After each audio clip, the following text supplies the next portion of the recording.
Welcome to my channel. My name is Sammy, and let's do my April wrap up. Let's go. The month of April was crazy for me. I did manage to read 3 books, which I was surprised because April is my mom's birthday month, and I was working all month on her gifts, and most of the gifts were crochet. So those take a lot of time and hurt my hands. So I am surprised I got 3 books. I really pushed through towards the end of the month after I had all the presents done and wrapped.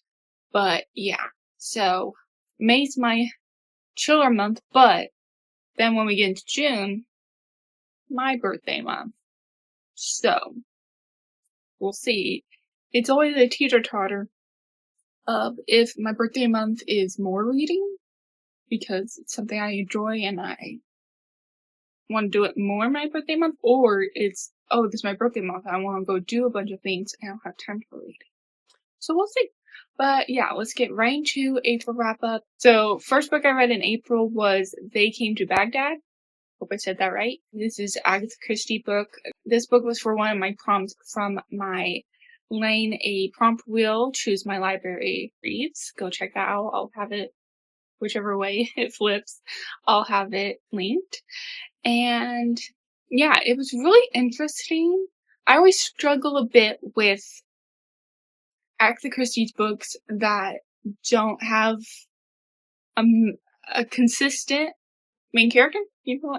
So like Perrault or Miss Marple books, like I just feel very like, okay, they're gonna solve it, or they're gonna take me through the journey of this mystery. And so when it's a standalone, I'm always very like, you don't know who to trust, and you're like, who am I following? And yeah, so I would have to say this one was slow. A more slower one of Agatha's. It did take me a while to get into it. It was very interesting, the location and different culture, and that was very interesting. I don't know what premise I can do. I think the only thing I can really say without spoiling anything is main character, she loses her typing job, and at the train station, she runs into this very handsome gentleman, and they only speak for maybe a minute, and she is smitten with him. She was like, this is my soulmate, and I'm gonna hunt him down, and we're gonna be living happily ever after. Do you think that's what happens?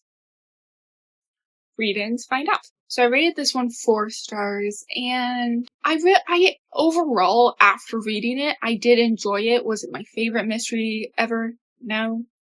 But it was very interesting. My main thing I liked is when we got to like a, kind of I can't say that, archaeologist dig.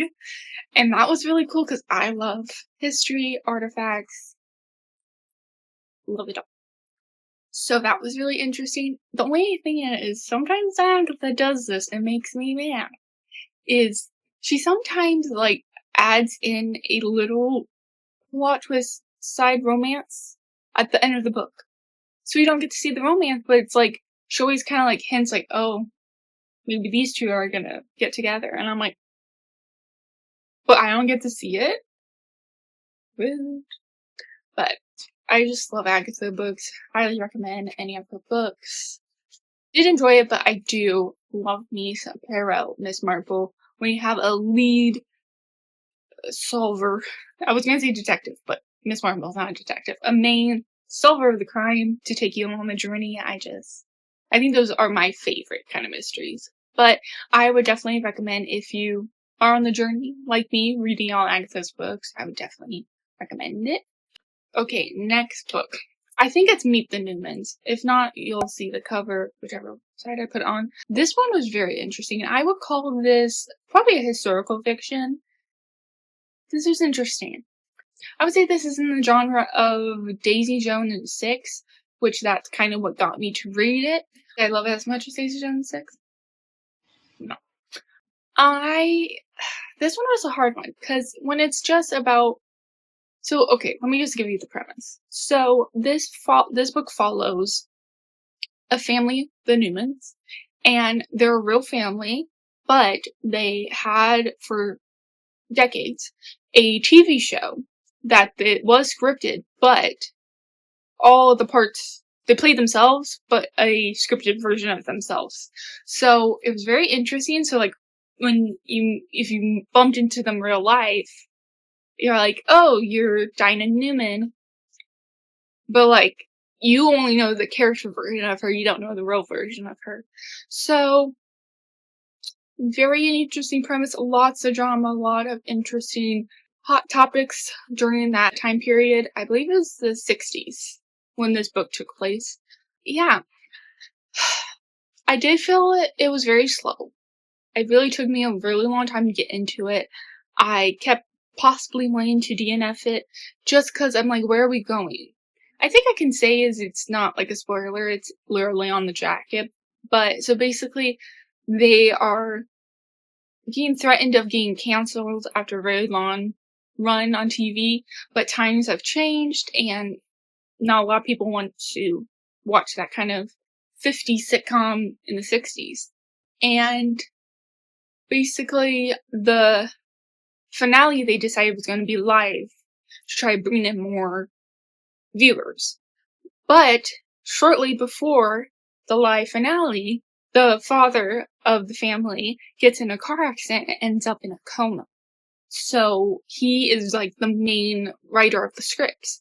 So this kind of makes a twist of everyone has to jump in and take part of what the dad would do. Like he would be the director, he would write the script, he would basically do everything. And one of the sons takes on directing, one of the sons takes on the music, and the wife Dinah, she ends up finding this growing female reporter. They collaborate together to write the final script and make a very impactful message. And basically, I think it's just a book about, you're more than you can be, and,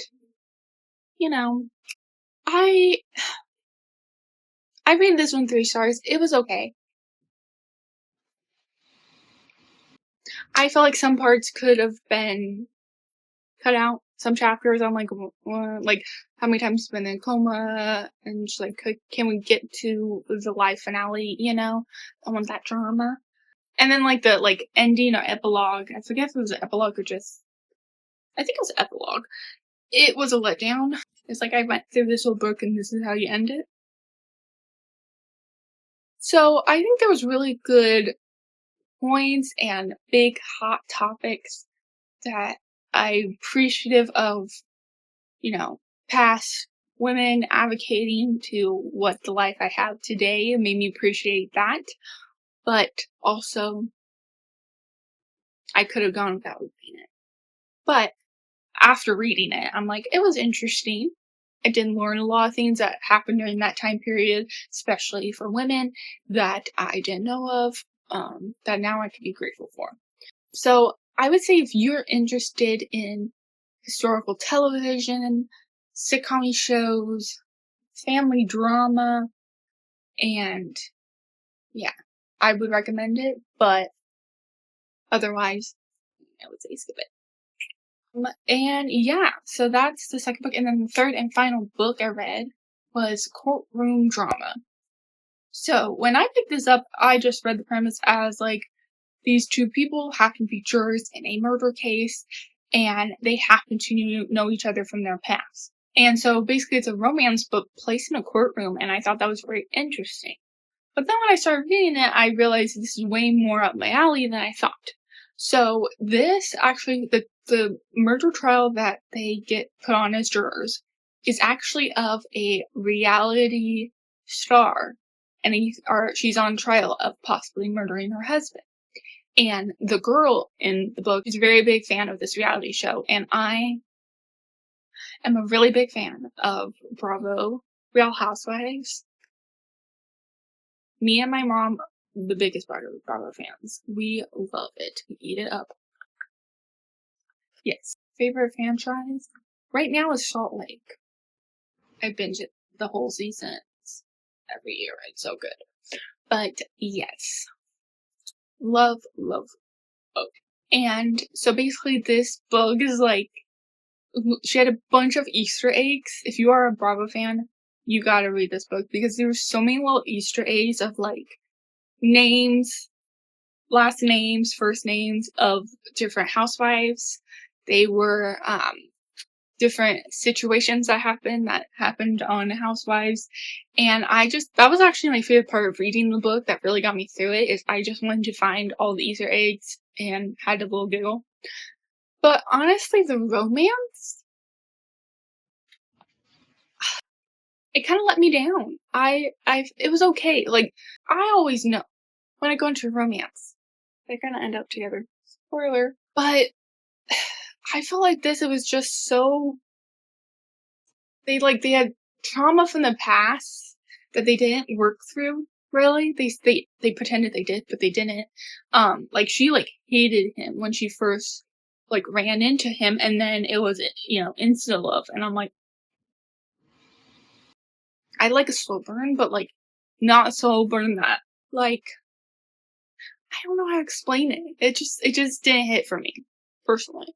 There was a lot of side plots or plot twist things that, like, reveals that I was like, okay.